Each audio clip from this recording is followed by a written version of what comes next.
Hello, this is Ron Burgundy, welcoming you to Eddie's podcast.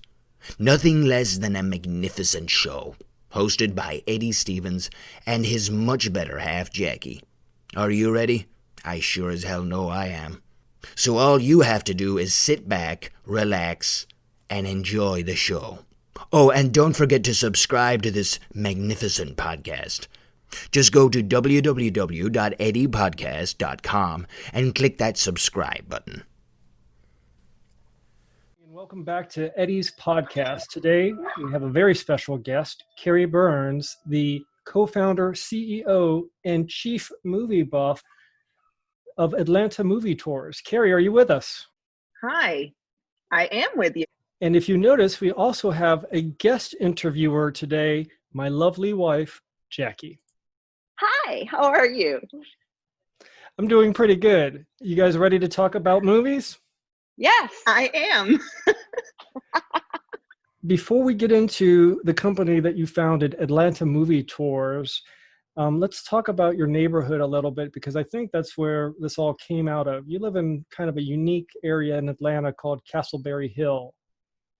Yes, I have lived in Castleberry Hill for 19 years, and it is it's an old train neighborhood. It was basically founded around the railroad, which Atlanta doesn't have a lot of water. We have a lot of train lines, and that's what our neighborhood grew up around. We were a red light district and just kind of beatniky, and it used to be called Snake Nation, so it has a pretty great arts history kind of building up from that era. And now it is a loft, converted loft warehouse district that is filled with art and artists and lots of movie making. When did the movie making come to Castleberry Hill? The movies started in Georgia back around Jimmy Carter, and they started the initial film office at that time. And then in the late 2000s, around 2008, they implemented a tax incentive. So that really boosted the overall production. Here in Castleberry, the first movie that really filmed here was quite an interesting movie called Free Jack, with Emilio Estevez and Mick Jagger and Sir Anthony Hopkins. They paid the neighborhood a substantial amount of money to turn it into the docks of Brooklyn and flood a big area of the neighborhood. So it's pretty, we generally don't play Atlanta or Georgia. And then we had Driving Miss Daisy, it's obviously very big production and one of our Academy Award winning movies. And it kind of kept going from there. Once the incentives got bigger, they were here much more often. So we ended up with a lot of TV shows coming in, such as The Resident, which is on Fox. And they even had a staged set here that stayed up until this most recent season that was in our building. And so I work with them to kind of help with locations, and then also to help people be happy about the filming and not aggravated with it. So you were kind of a liaison between the neighborhood and film and TV production companies. Correct. The city of Atlanta never had a film office of their own, if you can believe it, up until a few years ago. It was all run through the state of Georgia. And that's because their economic development film office is located here near the campus of Georgia Tech. And when they put the city of Atlanta film office in place, there were a number of us that were already liaisoning for the neighborhoods.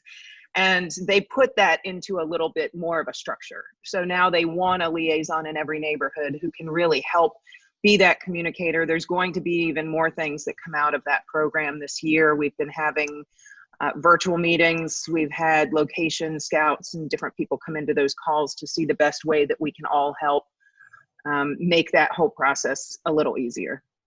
When this started, did you have any idea it would turn into something like the experience curated by the Atlanta Movie Tours? Absolutely not.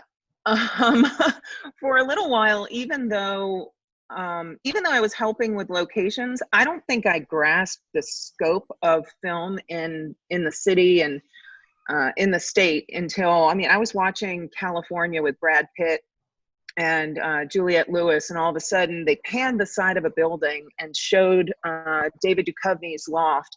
And I screamed. I was like, oh my God, that's our building. I was like, I didn't even know California had filmed here.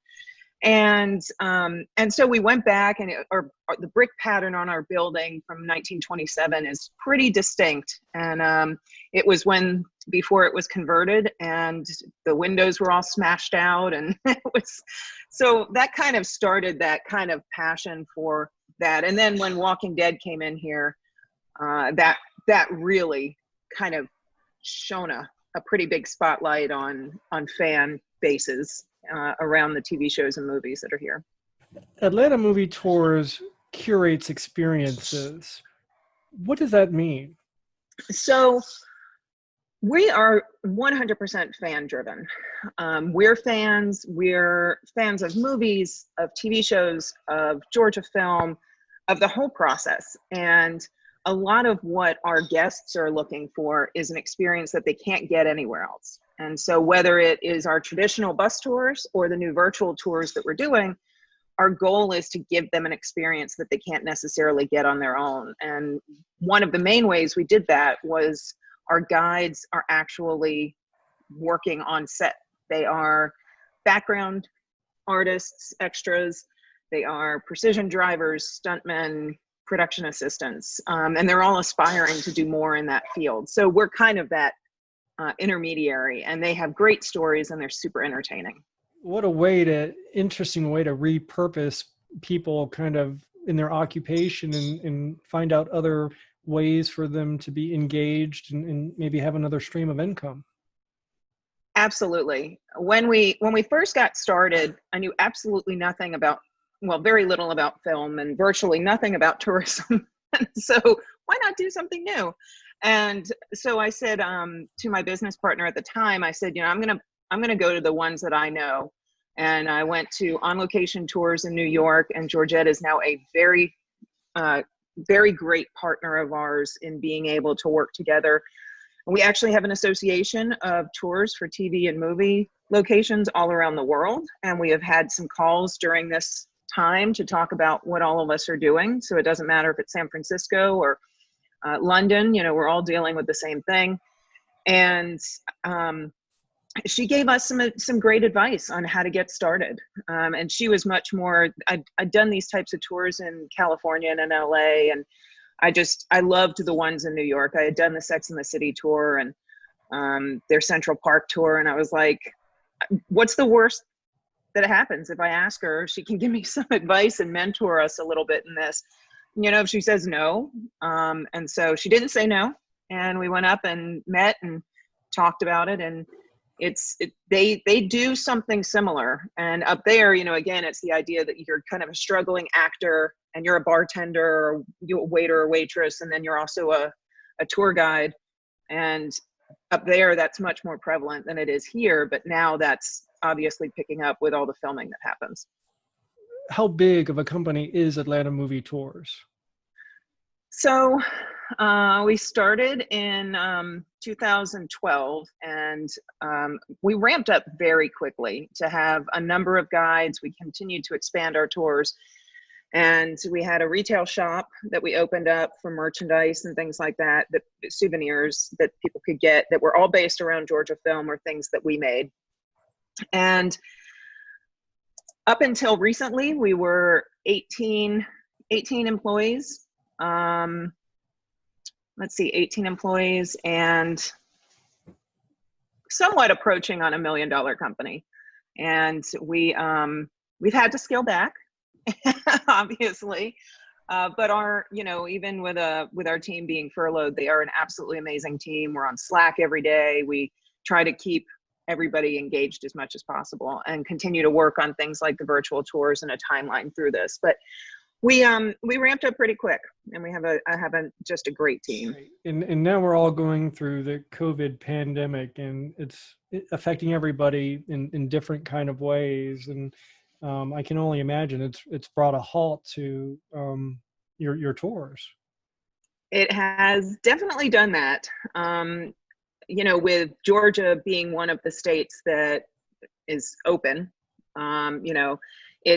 it almost becomes tougher now than it was for the past couple of months, which seems odd to say, but I think that what happens is people think, oh, you're open.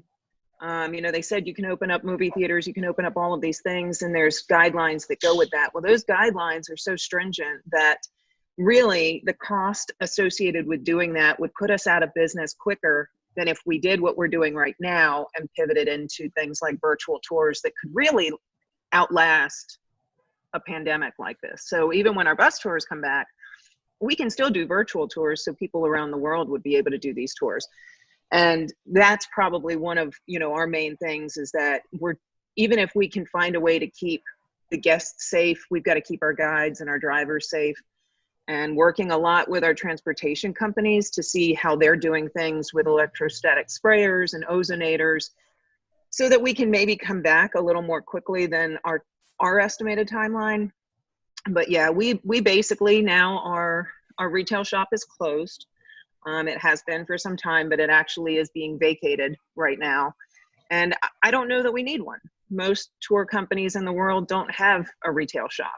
If you go to New York, you start from a location that's already part of the tour. And we have a lot of partners that we work with to do that. So if anything, this is giving us a chance to reevaluate some of those costs that we had before that maybe weren't serving the purpose that they needed to. And we can be in a fulfillment center, office type space where we're doing online order fulfillment, and we turn our online shop back on. So we can still do and sell all of this stuff, but just virtually.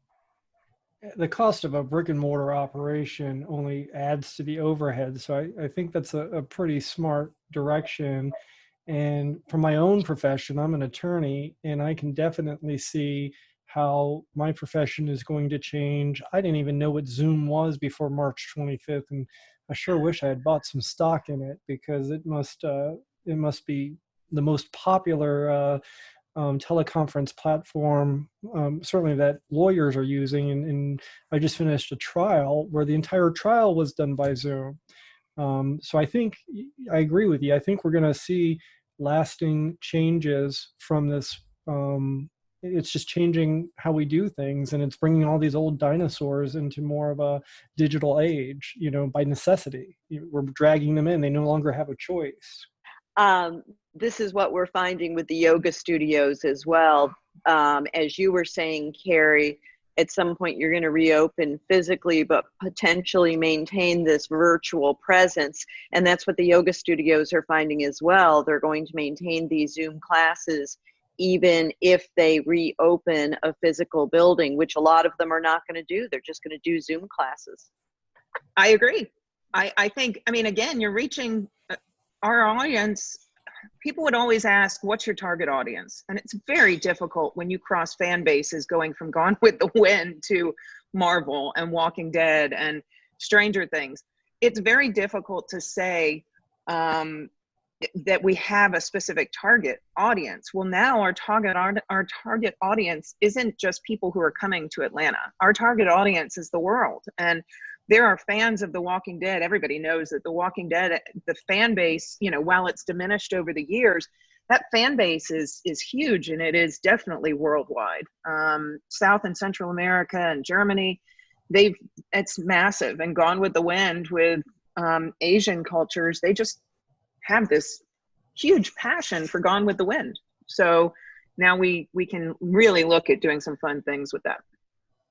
I know you have a business background. Can you talk about what you studied in school that prepared you for this? Sure. I went to Georgia Southern for a small stint where I thought I was going to be an artist. Then I decided that wasn't going to happen, and I went to Mercer University in Macon and for my undergrad, and mainly studied marketing. I had pivoted the art into website design, which in the early 90s was, kind of new-ish. And it was a great way for me to still use my art, but to work that into more of a business background. I think my main studying was based around just a basic business degree, but with a little bit more on the marketing side. And then I continued with my master's at Mercer. Up here in Atlanta when I started working. And that was also when I joined Delta Sigma Pi, which is how I know you lovely people. You also have described yourself as the chief movie buff of Atlanta Movie Tours.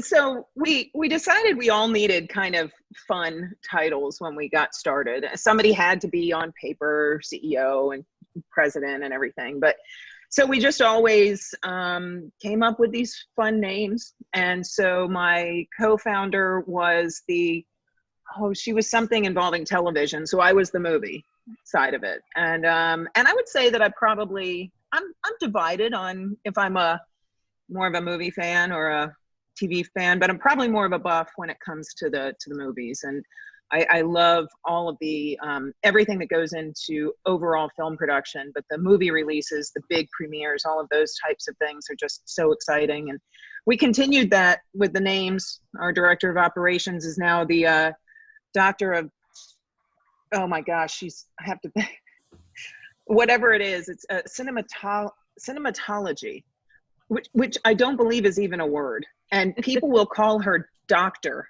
Caraballo in her emails, which always cracks me up. Our scheduler is the taskmaster or timekeeper, time master.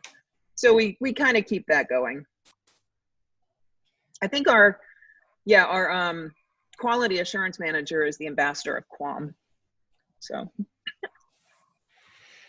just checking in. How are the dogs? They are great. They are crazy as usual. I think the main thing is that they don't get to go to daycare. They would get to go to daycare maybe once a week or so and just kind of run it out. So we've been letting our neighbors in our building, we're in a small condo building, so we've let our neighbors know that when we'll take them up to the roof to run around, just because they have some social anxiety issues. And we'll go up and bathe them up on the roof now instead of here, just to let them get outside. And we're trying to be really good about not walking them crazy, like everybody was saying, that now my dog's going out for a walk like 12 times a day. We try to keep them on a schedule so they don't drive us nuts. But I think they're getting a little sick of us, just a little, but they're here somewhere. I think all the dogs are pretty much ready to get their households back. At first, they were all excited to just have us to lay on the couch and stuff like that. And now they're like, yeah, this used to be my couch and I would appreciate having it back. I completely agree. Yeah, I mean, Sherlock has taken my couch. Like, he's like, you know what? Forget it. You're done. And Watson just, I don't know. Yeah, they're good. They're good dogs overall, but yeah, it's always trying to time the calls, the Zoom calls, so that nothing gets too crazy. That is always the hard part. Do you have a favorite zombie flick? Favorite zombie flick, specifically zombie. If you said vampire, I may be in a better position because my favorite movie is actually Lost Boys, not filmed here. If I had to pick favorite zombie flick, I gotta go Zombieland. Probably sticking with the original, but I kind of like them all. I just love the comedic side of it, and they were filmed here. And there's great stories that came out about Woody Harrelson, and for a small stint, his dad was actually imprisoned at the federal pen that's right here off of Constitution, just east of downtown Atlanta. And so that was a interesting little bit of trivia that came out of everything. But yeah, so I'd probably have to say that. Zombie in particular is hard to pick because there's a lot of classics that you can go with. What drives me crazy about zombie movies is that there's always so much vomiting. I just don't understand why. Because otherwise I really like them, but it's as soon as they get bit, you're like, oh, I know it's coming. And it's a thing. It's like, some sort of folklore that I don't know where it comes from. But that's kind of my turn off with zombie movies, to be honest. I really enjoyed Double Tap. I thought that was a very unique movie. Lots of action, had comedy, classic zombie film. I enjoyed it thoroughly. I know you did. Carrie, you mentioned Lost Boys as your favorite vampire film. Why not Blade? Okay, so just to be clear, Lost Boys is my favorite film, period. So if you with the caveat of zombies, I had to pivot. But Lost Boys is actually my favorite movie, period. I mean, to me, I've got tons of favorite movies, but Lost Boys is one of those. It holds up. I've done my own Lost Boys tour. I talked to Brian at San Francisco Movie Tours, and I'm like, dude, I don't know why you don't have day trips for Lost Boys down to the pier and everything. And he's like, really? You think I should do that? I'm like, I'm going to move out here and do it. But I do love Blade. All the Marvel movies were filmed up there, right? So since the first Ant-Man, every Marvel production has Marvel and Disney Marvel Studios production, with the exception of Captain Marvel, has shot here. They will do work outside of Georgia, but they have basically used sound stages and everything here. They've used a couple of different sound stages, depending. In the case of Black Panther, they couldn't do it at Pinewood, which is traditionally where they would be. And they had to do it at EUE Screen Gems, which is now predominantly where Stranger Things films. Right. Who is your favorite Marvel character? That's tough. I really love so many of them. I mean, I love Star-Lord. I just love, I love the music. I love everything that goes around that, around Guardians of the Galaxy. Same with Drax. I think he is an absolutely lovable character, not to mention Dave Bautista is just amazing. And his background in wrestling and everything. And FYI, I met him. Dude is huge. He's invisible. He's invisible. He's not moving. That's awesome. Yeah. No, so I would say it's probably a toss-up, but I love Thor. I mean, if I had to pick one who I don't care, I can always watch a Thor movie, but I can really watch so many of them. I'm actually less when it comes to some of the women of MCU. It gets a little tougher. I love, like with Black Panther, I love Shuri. I love, I love a lot of the Black Panther characters. I just think they were just amazing to watch, and that was a pretty stellar production. I agree. I really enjoyed Black Panther, and a lot of the characters. It was even more diverse than the Marvel Disney movies tend to be. The first movie with the first Marvel movie with a female lead, I believe, was Captain Marvel, which is a really, really good movie. But do you think that Black Widow should have been next up, or do you think that there were maybe better stories to come out of the Black Panther women? That's a tough call. I mean, I think that, to them, I think they kind of had their timeline already sketched out, and I wonder I really wonder if they anticipated that Black Panther was going to get the acclaim that it got. That people would love these characters so much that they could have gone ahead and worked that in on the timeline. So I wonder how easy it would be for them to do it. And I think about that a lot with the shutdown of film right now. All of the Disney Plus productions were here. I mean, Loki and Falcon and Winter Soldier, they were all here filming. And so that was a pretty abrupt stop when they hadn't really finished up what they needed to. I understand The Mandalorian was able to finish filming season 2, and that's in edits. So that's supposed to come out more or less as scheduled. But that's obviously a really good point about the way that the way that Marvel has structured all of the movies. It really doesn't leave a lot of wiggle room if you do end up having characters that become very popular. You can't necessarily hop right on and take advantage of that. And Thor Ragnarok, I mean, that's clearly so much head and shoulders above any of the other Thor movies. They're all good, but it's just, that is such a good movie. I'm really looking forward to the next Thor. I fully agree. Ragnarok, just some of the humor in that with Hulk coming through, just so many. I mean, it's almost hard to pinpoint. I feel the same way about some of the ones that really injected more humor in, like Guardians of the Galaxy. And even Ant-Man, you know, just because Paul Rudd's character is just so dopey, you know, and he's just so lovable. How can you not, you know? So it's just kind of, you know, when they can do that and it's still a superhero flick, it's pretty special. What I want to know is why we're not talking about the best Marvel character, Ghost Rider.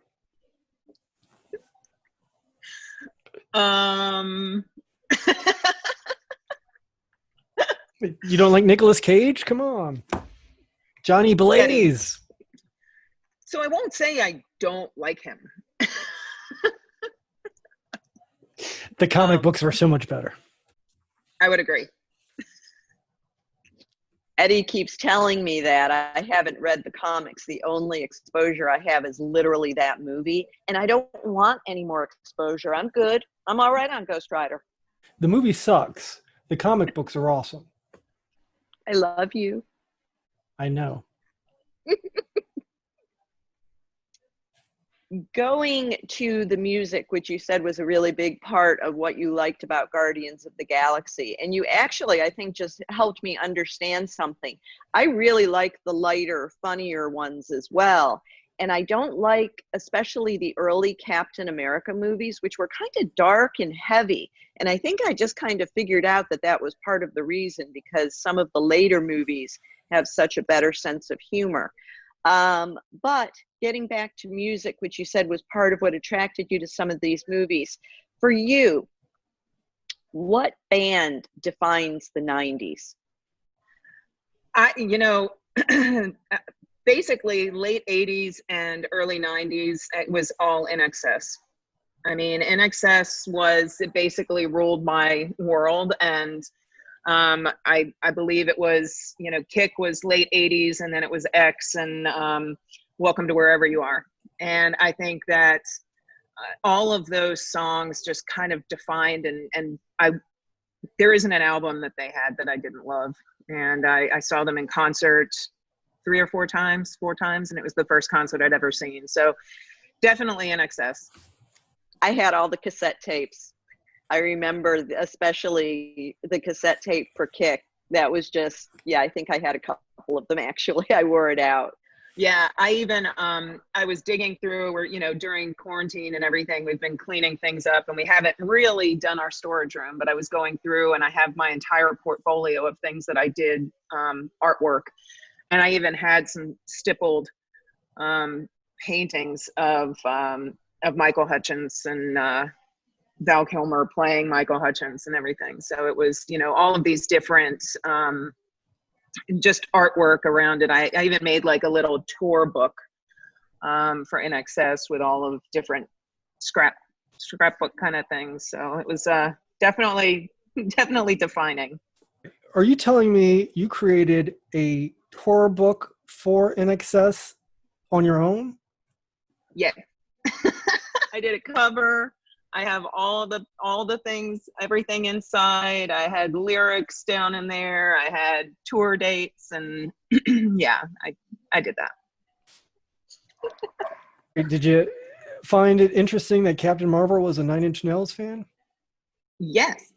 And I honestly, that again, so I think, you know, but my husband is a huge Nine Inch Nails fan, and I'm a big fan of theirs. I will tell you what I'm a big fan of are their concerts. Because, dude, I mean, honestly, and my husband does a lot with LED lighting technology and Internet of Things and everything. Kind of, our whole house is lit up that we can control, you know, ambient lighting. And he really, I mean, honestly, Nine Inch Nails just does an amazing job at their concerts of using light and different technology to just put on an amazing show. It's absolutely one of the best concerts I've ever been to. We went to see them. I don't even remember which show it was, but he just always is so creative and absolutely blows me out of the water every time. You and I both have arthritis, and I know yours is in your knees, and it has from time to time created some challenges for you. And I was wondering if you would be willing to kind of take us through your journey, let us know when you were diagnosed, and kind of how you've been dealing with your knees over the years. Yeah, it is pretty much a constant struggle. I was diagnosed when I was 14 with early onset osteoarthritis in both knees. And the left has historically been a little worse than the right. I've gone through many doctors. I've gone through many attempts at different injections and things like that with very little relief, and found that the only thing that I can really do is to go through. I do a series of strengthening moves for it and stretches. A lot of the strengthening moves are more for the muscles around the knee so that they take a little bit of pressure off of the knee. And I'll do those when I'm meditating. So I'm kind of doing like more of a like light yoga stretches.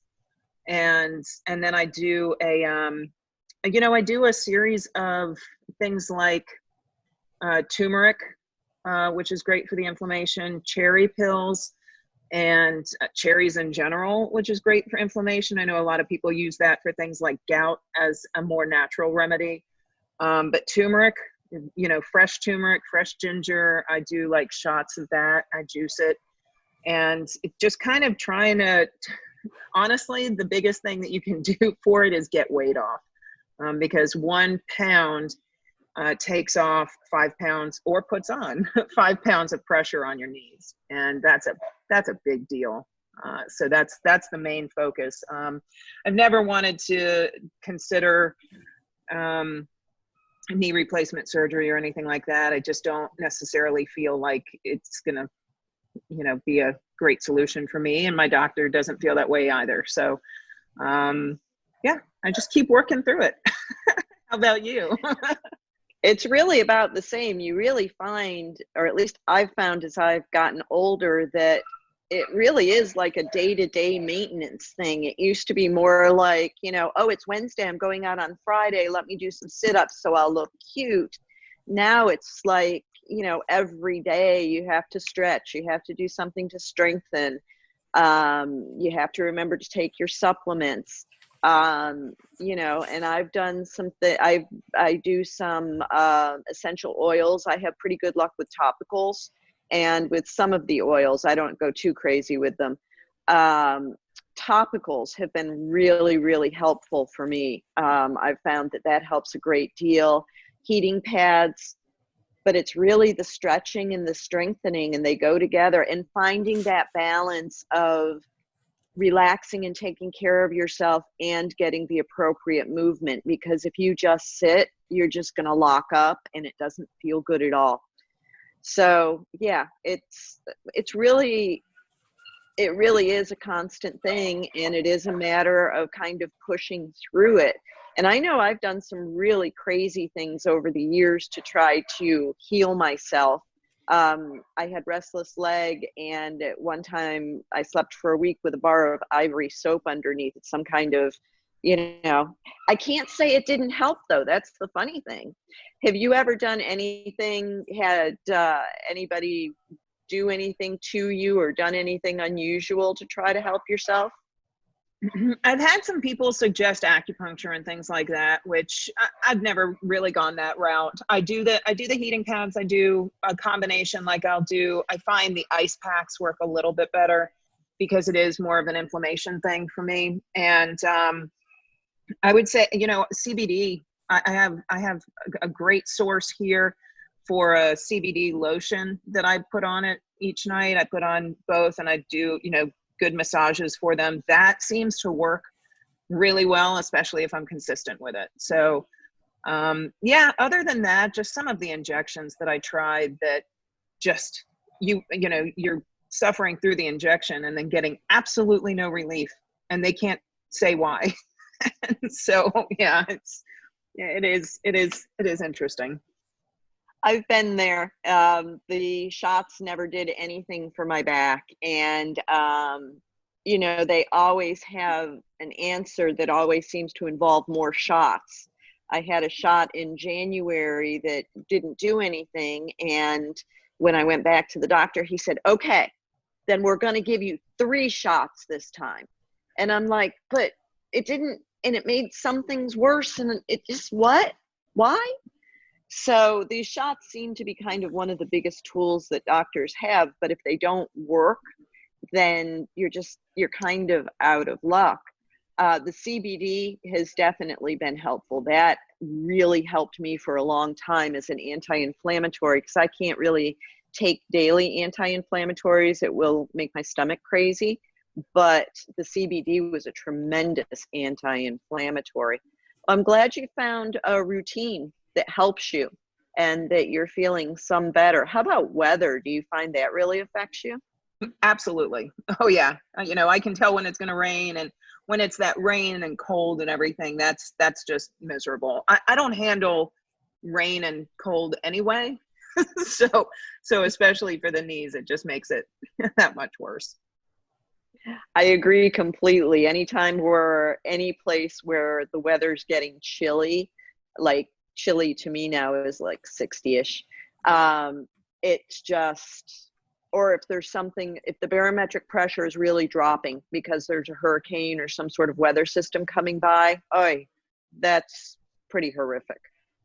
Yeah, absolutely. I again, it's one of those things that I've never considered being somebody who deals with chronic pain, but it is. And, it may not be on the level that some people deal with it, but, it's just kind of finding something that works and keeping on moving. I think so many times with chronic pain, people kind of, I'll find that I'm not doing my kickboxing. I'm not getting back on the bike and, swimming and things like that you can certainly do when you have knee problems. So. If people want more information about Atlanta Movie Tours and the virtual component, where would they go? That's pretty easy. AtlantaMovieTours.com.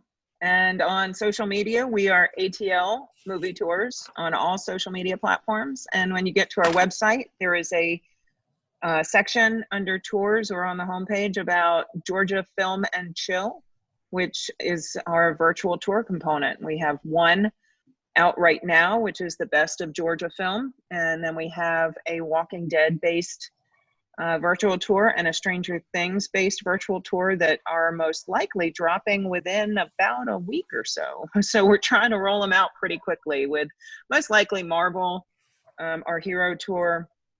And we've got requests for Watchmen, the HBO series that was all done here.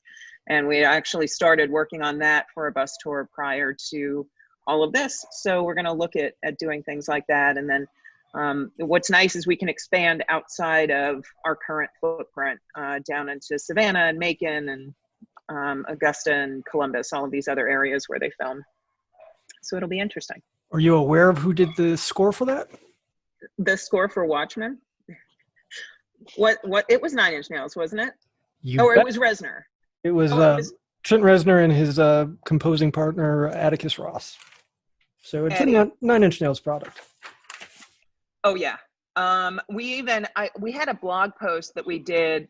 I don't know that we released it. I need to get on that. We were going to release it in along with the tour, and then that didn't happen. But yeah, the score was absolutely amazing. I'm blown away by things like that, where you can, basically tie music in such a way. And I think that some of these films and TV shows just do an amazing job of that. And one of the score albums actually is presented as a lost Nine Inch Nails album. They released 3 vinyls for it, and Trent Reznor, I think, is just so creative and did, going back to that topic, such an incredible job pushing the industry forward.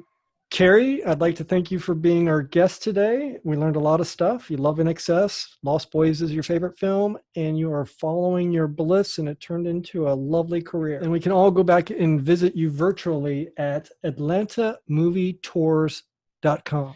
I'd also like to thank my special guest interviewee, my lovely wife, Jackie. Thank you for having me. It was a lot of fun to see you, Carrie. It was good to catch up with you. Thank you so much for having me. I love you guys. I love what you're doing with the podcast. I wish you all the best of luck with it. And I really appreciate you having me on. This is the way. So say we all. It's a good way to end. Thank you, Carrie Burns, for joining us. if you would like to see an extended interview with Carrie where she discusses some Delta Sigma Pi topics, check out our YouTube channel at eddiepodcast.com and look for the Delta Sigma Pi special edition. Now, before we sign off for this week, I know there's a lot of graduations going on, and well, my son was in the class of 2020 and he just didn't have a proper send-off. He had a virtual graduation, which certainly isn't the same pomp and circumstance as what everybody else that goes through that ritual endures. So we made a commencement speech video. This was originally for the Leadership Palm Beach County GROW class, but I thought it would be interesting to share in this forum. For the class of 2020, here are some words of wisdom. Believe it or not, they asked me to come up with the title of this speech. Yes, this characterized this as a speech. And yes, they think it's good enough to come up with a name. What's so hard to understand? The name I came up with off the top of my head was, what do I know? Right? Pretty good.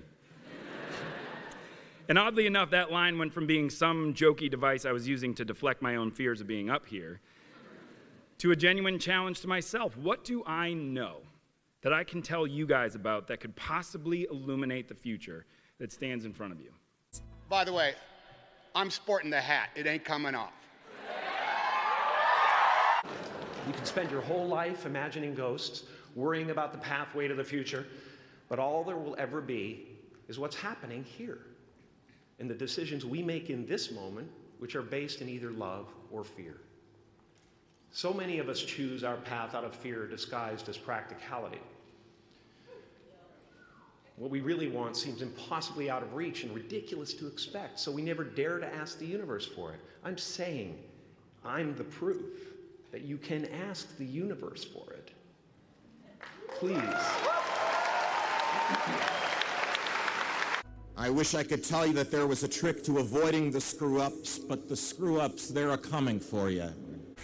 I know we were supposed to bequeath to the next generation a world better than the one we were handed. So sorry. Remember fondly the discomfort you felt when you were asked to push yourself farther than you were ever sure you could go, and the wash of elation when you finally got there. Remember to be scared. You've been scared before. You'll be scared again. Find more of your people. Lean all the way in. Take chances. Fail big and take chances again. Listen to music.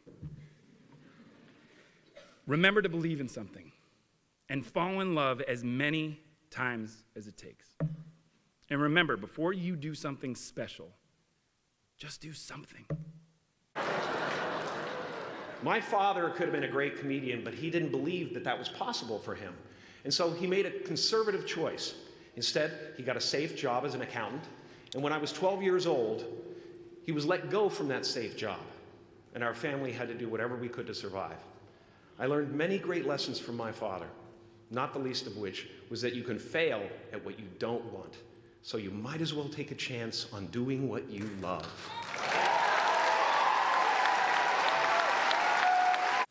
The truth can almost seem too simple. But the simple truth is, the program you ran here is the same program. Just run it again, and again, and again. That's what I know. Evidence that our nation is becoming a better place is everywhere. But each new day, fear is, as the Jersey poet said, lurking in the darkness on the edge of town. The good news is that there really is a solution. And the solution is each and every one of you. You are ready and able to do beautiful things in this world. And after you walk through those doors today, you will only ever have two choices: love or fear. Choose love, and don't ever let fear turn you against your playful heart. You can't connect the dots looking forward. You can only connect them looking backwards. This moment in time, this is your time to rise. Your rising from bed every morning will give fear its chance to grow stronger, just as it will afford faith its chance to blossom. Have the courage to follow your heart and intuition. They somehow already know what you truly want to become. Everything else is secondary. You can use your gifts, that's what you're really here to do, to illuminate the darkness in our world. The things are changing now, and it's in your generation that we're seeing. This is your time, and it feels normal to you, but really there is no normal. There's only change and resistance to it, and then more change. Don't ever forget that a small group of thoughtful people can change the world. And what mountains could we move, I think? What gridlock could we eradicate if we were to join forces and work together in service of something greater than ourselves? You have in this great country, pursue your own version of happiness. And please, please always do your part to help others do the same. And I hope you shake things up.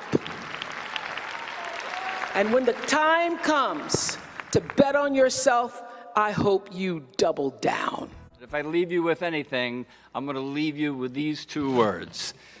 And those two words are, I'm Batman. Thank you for tuning in. Thank you to my wife Jackie and Carrie Burns for joining us today. And we'll see you next week. In the meantime, do something that matters. So another chapter ends, another book concludes, and another story has been told. Are we better for it? I'm afraid the answer to that has been lost for hundreds of years. Okay, nonetheless, be sure to join us next week for another edition of Eddie's Podcast. And subscribe, damn it. Go to www.eddiepodcast.com. Put it this way, if I could subscribe twice, I probably would. Lastly, I leave you with an age-old quote. By the beard of Zeus, go do something that matters. Stay classy, stay safe.